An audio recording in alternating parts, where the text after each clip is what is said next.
السلام عليكم حضراتكم متابعين القناة. هنشوف مع بعض في الفيديو ده ازاي تعمل تصريح السفر او اذن السفر لمجندين وزارة الداخلية. طبعا في فرق بين مجندين وزارة الداخلية ووزارة الدفاع. لو حضرتك مخلص جيش عن طريق الداخلية يبقى هتعمله عن طريق الفيديو ده، هشرح لك بنفسي في الفيديو ده الخطوات ازاي تعمله بنفسك. لو حضرتك عن طريق وزارة الدفاع في فيديو تاني عامله ازاي تطلع اذن سفر عن طريق وزارة الدفاع. في الاول بدعوكم تضغطوا على زر الاشتراك الموجود تحت الفيديو، ما تنسوش علامه الجرس اللي جنب الاشتراك نضغط عليها علشان يجيلنا شعار او رساله بكل فيديو جديد بينزل باستمرار على القناه. ونشوف مع بعض اذن السفر او تصريح السفر. ايه اللي هيحصل لو حضرتك رحت المطار بدون اذن السفر؟ لو حضرتك رحت المطار هتضطر للاسف ترجع من المطار وتذكره الطيران هتروح، او لو في امكانيه انك انت تبدلها او تغير الميعاد ممكن، لكن للاسف انت كده بالنسبه لك عطل حال لكنك انت رحت المطار وما استخرجتش اذن او تصريح سفر. شكل تصريح السفر ازاي او نصه ايه او الموجود فيه؟ اذن السفر المكتب بيعمله بيبقى شكله بهذا الشكل، بيبقى هنا من على الشمال في كلمه وزاره الداخليه، في النص كده في حاجه اسمها باركود بهذا الشكل، كل تصريح سفر مختلف عن التاني، وهنا في الجنب هنا الاداره العامه لشؤون المجندين اللوجو بتاعها بالشكل ده. من تحت كده بيجي لك اسم اذن السفر رقم كذا، بيظهر لك رقم مختلف كل مره، كل واحد ليه اذن سفر برقم مختلف. بعد كده اسمك رباعي وتاريخ الميلاد. تحت هنا البيانات الوثيقيه او المكان اللي هتسافر منه. اول حاجه زي ما حضرتك شايفين كده منفذ السفر، انت هتسافر عن طريق مطار كذا. اللي بيحصل ان حضرتك وزاره الداخليه بتبعت اذن السفر لمنفذ المكان اللي هتطلع منه، سواء تطلع طيران بري او بحري او جوي.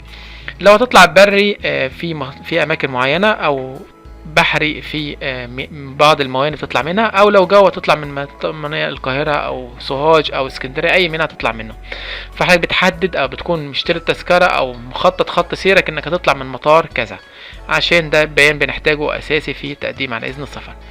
بتحدد لحضرتك بتقول لي انا هطلع هسافر يوم كذا. طبعا اليوم اللي هتحطه هنا في حضرتك في التاريخ ده ينفع تسافر بعده، لكن مش هينفع تسافر قبله. يعني لو حضرتك هتسافر يوم السبت 21 مثلا، مش هينفع تسافر قبل كده، لكن ممكن تسافر بعد كده. اذن السفر مدته شهر، صالح معاك لمدة شهر من تاريخ تقديمك. يعني حضرتك تاريخ اصدار السفر او عملت اصدار النهارده لمدة شهر شغال معاك. طيب السفر ده زي ما قلت لحضرتك صالح لمدة سفر واحد خلال شهر من تاريخ اصداره. بنبعت لحضرتك المكتب بيعمل اذن السفر من عن طريق موقع وزارة الداخلية، وبيبعت لك اذن السفر بيبقى عبارة عن ملف PDF بيظهر لك بالالوان بهذا الشكل، بتقدر تطبعه من اي مكتب كمبيوتر، تقدر تطبعه الوان او ابيض اسود عادي، مش هيفرق معاك، المهم يكون التصريح معمول صح. ناخد بالنا من حاجه مهمه جدا بالنسبه لوزاره الداخليه. اذن السفر ما ينفعش تقول له انا هسافر بكره او هسافر بعد ساعتين بعد 3. اذن سفر علشان تطلعه الكتروني لازم تبلغ قبليه ب4 ايام على الاقل. يعني حضرتك لو هتسافر مخطط تسافر مثلا بعد اسبوع من دلوقتي تمام مقبول، لكن لو قبل 4 ايام هيظهر لك رساله على الموقع من فضلك توجه لمقر تصريح السفر او مقر مبارك لاستخراج اذن السفر الالكتروني. فمهم جدا قبل ما تسافر ب4 ايام بتبلغني عن طريق الواتس، تبعت لي البيانات بتاعتك او قبل كده عشان نقدر نطلع لك اذن السفر. في بعض الناس بندخل نعمل لها اذن السفر بتظهر لك الرساله اللي هي بالشكل احيانا بتظهر لبعض المجندين برجاء التوجه لمقر الاداره العامه لشؤون المجندين لتحديث بياناتك التجنيديه. ده في بعض الناس اللي هم لسه مخلصين تجنيد حالا او في تحديث لبياناتهم بيضطروا يروحوا لمعسكر مبارك عشان يحدثوا البيانات التجنيديه بتاعته. طبعا مشوارك لمبارك هيكلفك هناك في التجنيد حوالي مبلغ 500 جنيه، لان بيطلبوا منك تطلع شهاده تجنيد مره تانية على الرغم انها موجوده معاك. بيطلبوا منك تطلع كمان رسوم الكارنيه المصغر على الرغم انك انت مش محتاجه، بس بيطلبوا منك برضه بالاضافه لرسوم اذن السفر. فما مبلغ معاك هيخش معاك مبلغ حوالي 500 جنيه لو انت جات لك الرساله دي، هتضطر تروح لمبارك عشان تعمل اذن السفر هناك.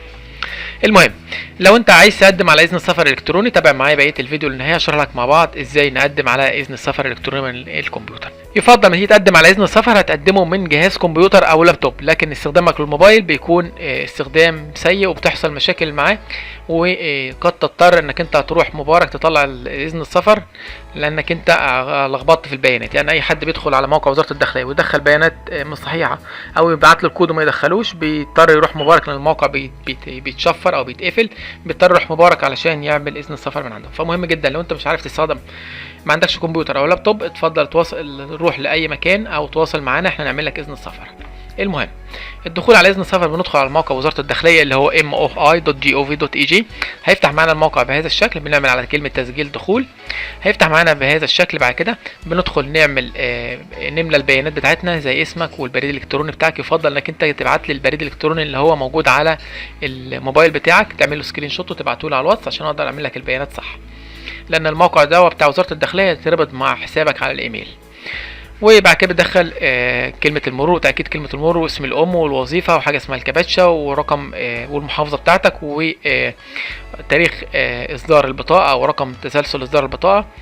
وبعد كده حضرتك تعمل تسجيل دخول. هيجي لك الرسالة دي كده، بيبعتوا لك كود على الموبايل، مهم جدا تدخل الكود.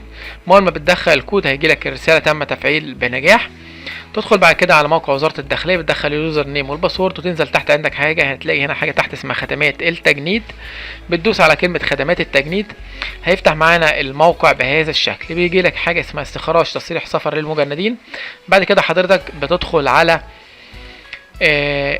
الموقع بهذا الشكل، يقول لك تم تحدد بعد كده المكان اللي هتسافر منه، المطار ويوم السفر بتاعك. بيقول لحضرتك الرسوم بتاعة الوزارة حوالي 60 جنيه، عقبال ما تدفعها فورا هتوصل تقريبا ل70 جنيه. بتدخل بعد كده فيما بعد ما تدخل وتطلع اذن السفر، بتروح عند اي محل عنده مكنه فوري، بتطلع بتديله الكود اللي وصلك على الموبايل او اللي احنا هنبعته لك على الواتس، اللي هي رسوم الوزاره، بتبقى حوالي 70 جنيه بتدفعها له. وبعد كده بيجي نرجع تاني على الموقع، بندخل رقم الطلب او رقم فوري ونعمل استعلام، بيطلع لنا اذن السفر بهذا الشكل اللي حضرتك شايفينه كده.